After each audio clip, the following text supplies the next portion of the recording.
Voici la revue de la presse de Gabon News.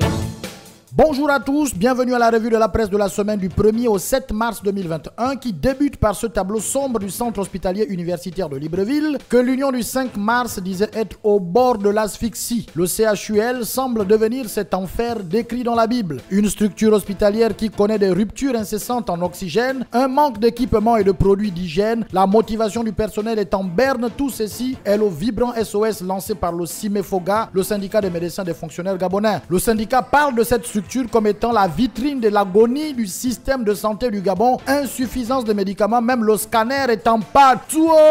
Et dans ces conditions, pourtant sans moyens supplémentaires, le ministère de la Santé et les responsables techniques du COPIL demandent carrément d'augmenter la capacité d'accueil des patients Covid-19 graves. Alors que 400 millions de francs n'ont toujours pas été versés dans le cadre de l'indemnité Covid-19. Le pauvre personnel qui doit se relayer et parfois passer 24 heures dans les hôpitaux n'est ni nourri ni transporté. Et pendant ce temps, au nom de la lutte contre la Covid-19, on ment, on réprime, on tue. C'est ce que nous rapporte l'hebdomadaire La Cigale Enchantée. Le peuple gabonais est terrorisé non pas par une pandémie qui fait moins de morts que le paludisme dans notre pays, non, mais par la peur imposée par le régime au nom de la lutte contre la Covid-19. Il parle d'arrestation, d'intimidation, humiliation, bavure policière, pauvreté, chômage. Le journal conclut que les dégâts au nom de la riposte sont plus néfastes que la maladie elle-même. Et l'ayant sûrement constaté, Lambert Noël Mata s'est écrié « Les populations ne sont pas vos ennemis ». Fin de citation. C'est la une d'ailleurs de l'hebdomadaire Matin Équatorial qui parle du climat social et qui estime que ce bout de phrase de Lambert Noël Mata résume à elle seule l'étendue des dérives et sévices que font subir les forces de sécurité et de défense sur les populations. Lambert Mata et son collègue de la défense Moussa Adamou étaient en mission de travail dans les provinces de l'Angouni et de la Nyanga. Objectif, sensibiliser les forces de sécurité et de défense face aux égarements constatés ces derniers temps. Surtout le concert des casseroles dont parlait le mensuel L'Information du mois qui titrait « Le gouvernement Osuka Raponda a du sang sur les mains ».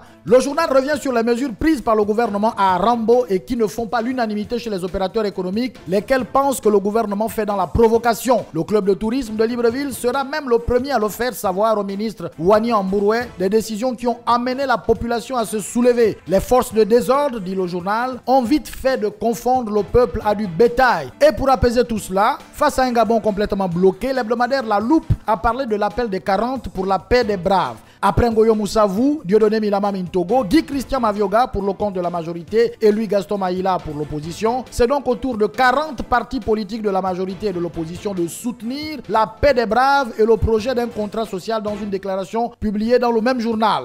De l'autre côté, l'hebdomadaire Gabon Matin s'intéressait à la rentrée parlementaire et se demandait qui au plateau après l'élection des sénateurs. À la tête du Sénat, c'était encore un suspense, d'où l'interrogation du journal L'Aube. Seront-elles maintenues, parlant de Souka Raponda à la primature et de Milebou Aubusson au Sénat? C'est le quotidien L'Union du 2 mars qui a répondu par ce titre « Continuité et renouveau ». Le Sénat, selon le journal, a fait le choix de la stabilité en reconduisant à sa tête Lucie Milebou Aubusson. Le journal constate tout de même que l'ensemble des membres du bureau sortant a été soufflé par le vent du changement à l'exception d'un seul rescapé, Augustin Roger Brice Adandé Radembino. Et maintenant que le bureau du Sénat est installé, Ali peut se reposer. C'est la une du tri-hebdomadaire Écho du Nord du 1er mars. Dans une analyse, le journal est revenu sur la question de la vacance de pouvoir, un sujet soigneusement évité par le pouvoir au point d'adopter une nouvelle consti chiffon, comme l'appelle le journal, puisqu'en dépit de la saisine formellement introduite pour ce faire par le gouvernement dirigé à l'époque par Emmanuel Issozen Gondé, la haute juridiction, entendez la Cour constitutionnelle et la Tour de Pise, avait choisi de réécrire la loi fondamentale. L'élection du bureau du Sénat était donc la pièce manquante pour la constitution du triumvirat.